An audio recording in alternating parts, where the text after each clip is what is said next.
Hey, hey, hey. Happy, what day is it? I don't know what day Happy it is. hump day, peak of the week, Peak of the week. Wednesday. How could I forgot it was peak of How the week? could you I forget? think it's because I've just felt like I've just worked from last week all over the weekend. So, I don't know what day it is. What day it is. Wednesday. It's Wednesday, the 5th of August. Welcome to Donna and Cheryl TV. And we're very excited about today because we get to talk about something that is still ridiculous, like one of those taboo things that women don't like to talk about, especially men. Sometimes get a little bit uncomfortable, and it's the money. We're going to talk about the money. Because like it or not, it's kind of important. How you think about it is even more important. And it just comes up a lot, doesn't it, Cheryl? Like a lot. Like a lot of the time when you ask people what they want to do, they say, I'd love to if I had the money. I'd love to have that job if I... Nope. She's frozen.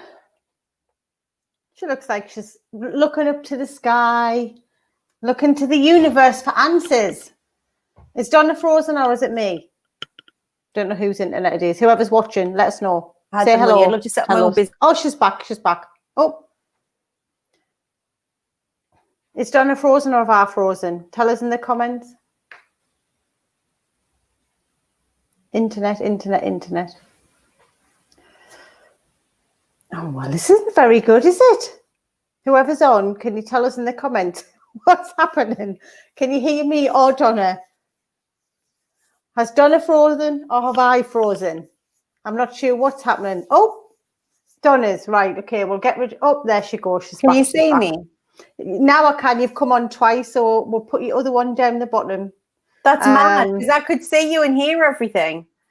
Sorry, guys. A little bit of technical glitch. The Tinter web. I'm just gonna rewind.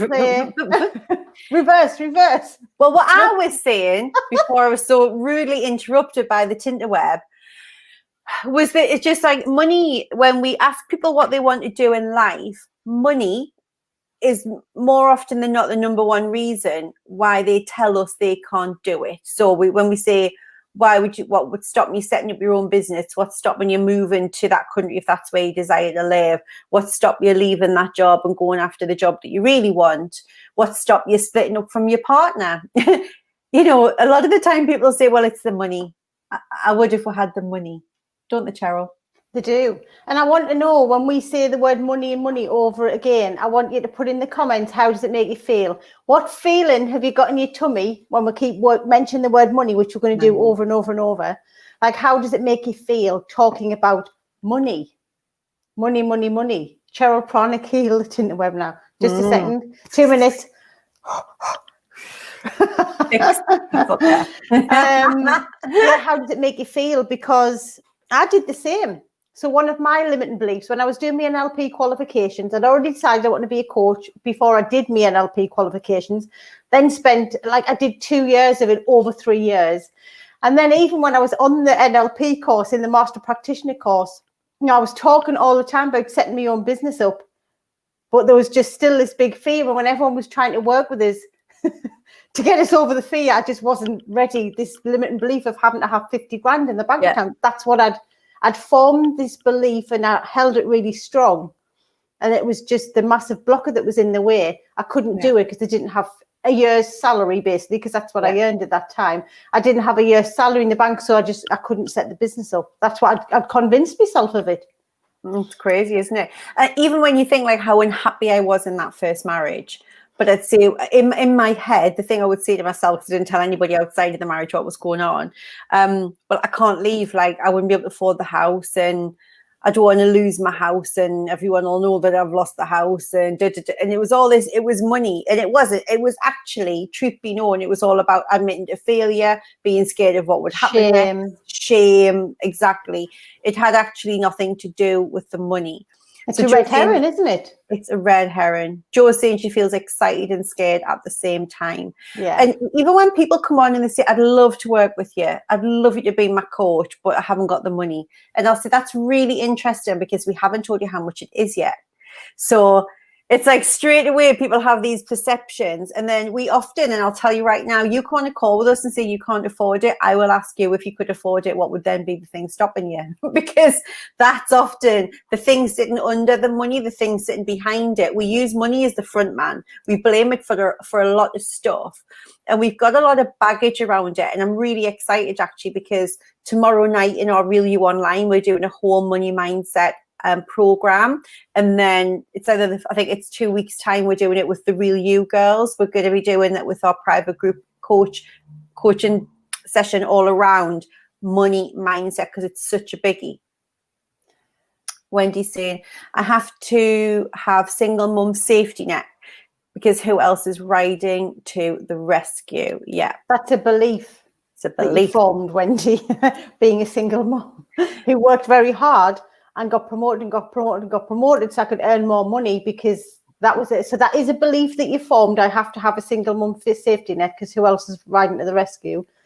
Some of it's true. There isn't anyone else riding to the rescue. But again, the fact that you need to be rescued again is a belief that you formed. So yeah, just throwing that one back at you. And I did the same. Remember, I would do the same. I used to say, I can't just go off gallivanting and become a coach because I pay my mortgage, I pay, I help mum and dad out a lot, I help the family out, and all of these labels, all of these beliefs that I'd put on myself that were like literally weighing me down.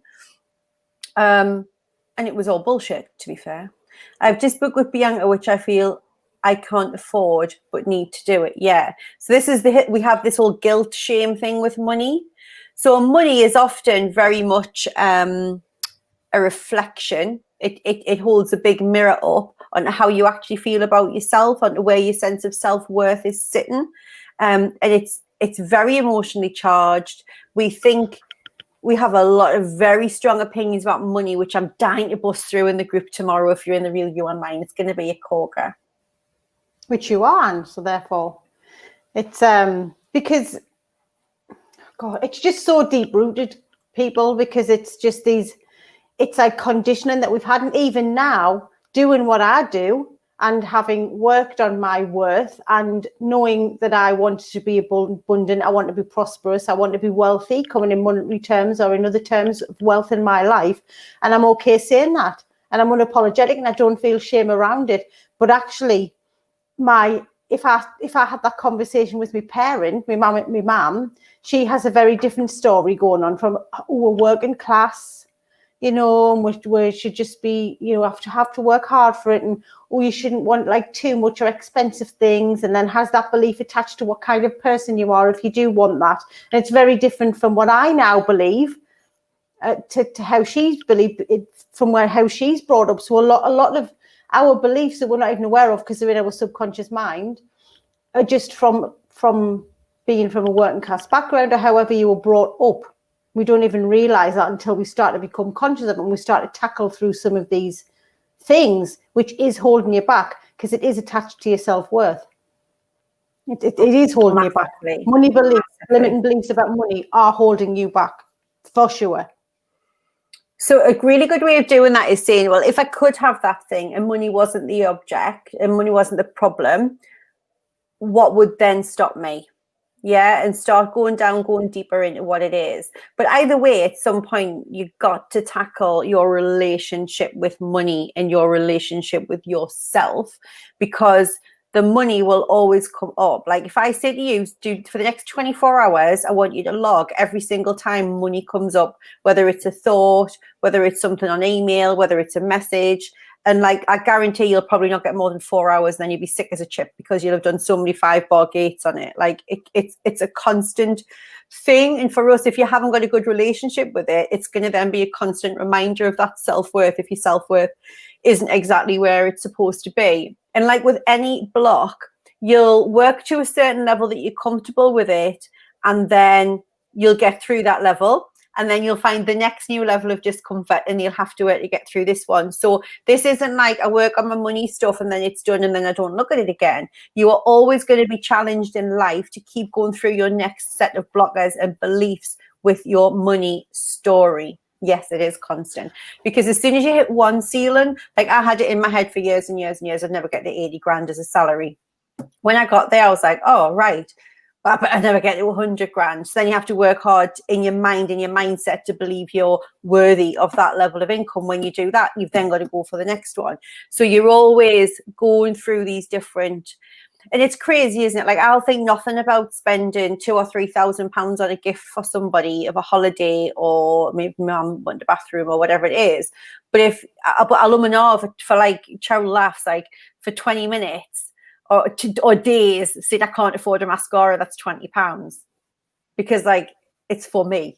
And I won't spend £20 on myself for a mascara. I mean, I do eventually, you know what I mean? But I laugh at myself at the wrangle of like, why is that such an issue? And I'll happily spend thousands over there. But if you ask me about the mascara, I'll say that's expensive. I can get a MAC one for £6 or whatever it is now. Yeah, we do this. This is what we do. We'll have certain things in our head that we have a very ingrained pattern about. And the reason we want you to start leaning into this is you will have blocks and caps about why you can't have your business, blocks and caps about why you can't ask your clients for a certain amount of money for the business that you do, blocks and caps around how much money you can command as a salary when you're in work, blocks around why you're staying in relationships, like we said, when you think you're using an excuse of money. And like Cheryl said, it's a red herring, and it's so important that you go deeper with it. And also, what we convince ourselves that money equates to happiness. So we convince ourselves that actually we can't be happy because we don't have the money, or we can't buy nice things because we don't have the money, or we can't go out for the day somewhere because we don't have the money. So when we get that next career progression, the next salary increase, like whatever it is, then we'll be able to do the things that we want to do. And by doing that, we're living in the future and we're not living in the present. And remember how when we form these beliefs, our brains are designed to prove it right. So then we miss all of the things that are around us today, right now, that we could tune into to get joy, to get happiness, things that come for free. There's lots of things in life that come for free that give us joy and give us happiness.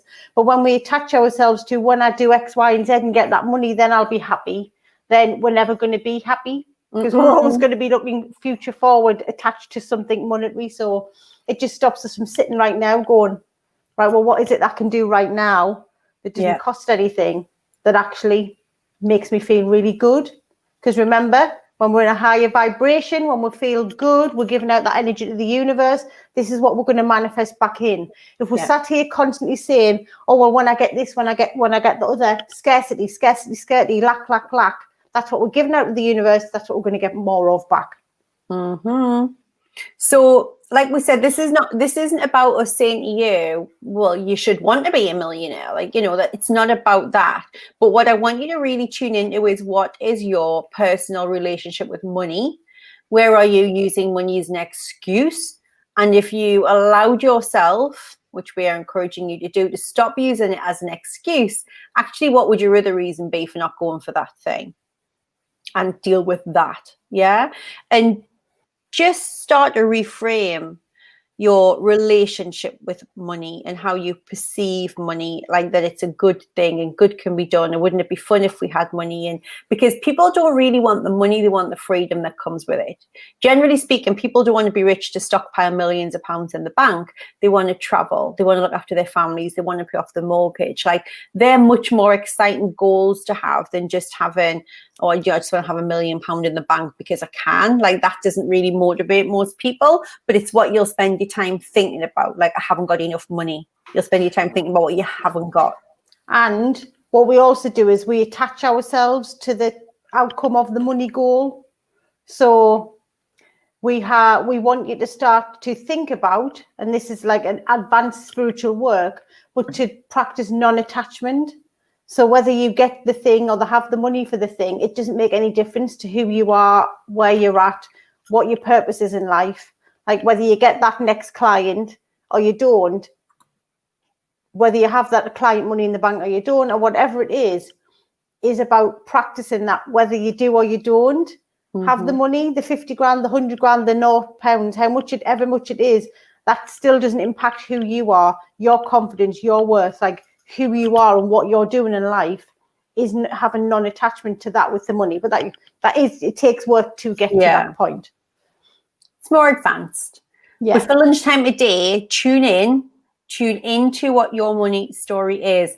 And if you are lucky enough to be in the Real You Online group, and if you join the Real You Online today, you'll be included in the group tomorrow as well. So you'll be getting this work. We're going to be doing this live money workshop, and it's going to be epic.